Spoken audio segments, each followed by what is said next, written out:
بسم اللہ الرحمن الرحیم۔ Zafar Iqbal Urdu academy, lecture number 8۔ آج کا عنوان ہے دیوان غالب کا نسخہ عرشی۔ عرشی کا مکمل نام بتائیے۔ عرشی کا مکمل نام مولانا امتیاز علی تھا۔ عرشی صاحب رامپور کی کس لائبریری میں متمم تھے؟ عرشی صاحب رضا لائبریری میں متمم تھے۔ دیوان غالب نسخہ عرشی پہلی مرتبہ علی گڑھ سے کب شائع ہوا؟ 1958 میں پہلی مرتبہ شائع ہوا۔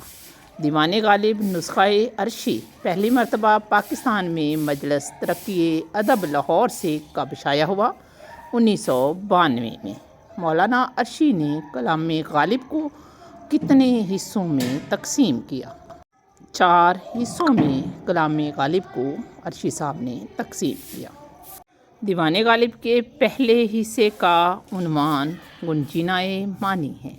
آپ دوسرے حصے کا نام بتائیں۔ دوسرے حصے کا نام نوائے سروش ہے۔ تیسرے حصے کا نام بتائیے۔ یاد رہے کہ تمام حصوں کے عنوانات غالب کے اشعار سے مستعار لیے گئے ہیں۔ تیسرے حصے کا عنوان اس شعر سے مستعار لیا گیا ہے: نالائے دل نے دیے اورا کے لخت دل یاد، یادگارِ نالہ یک دیوان بے شرازہ تھا۔ تو جناب تیسرے حصے کا نام یادگارِ نالہ ہے۔ یادگارِ نالہ میں غالب کا کون سا کلام ہے؟ خطوط اور بیاضوں میں شامل کلام۔ دیوان غالب نسخہ عرشی کے چوتھے حصے کا نام کیا ہے؟ بارِ آبرد۔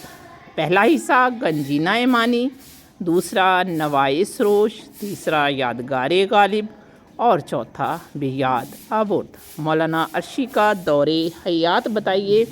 1904 سے 1981 تک ان کا دور حیات ہے۔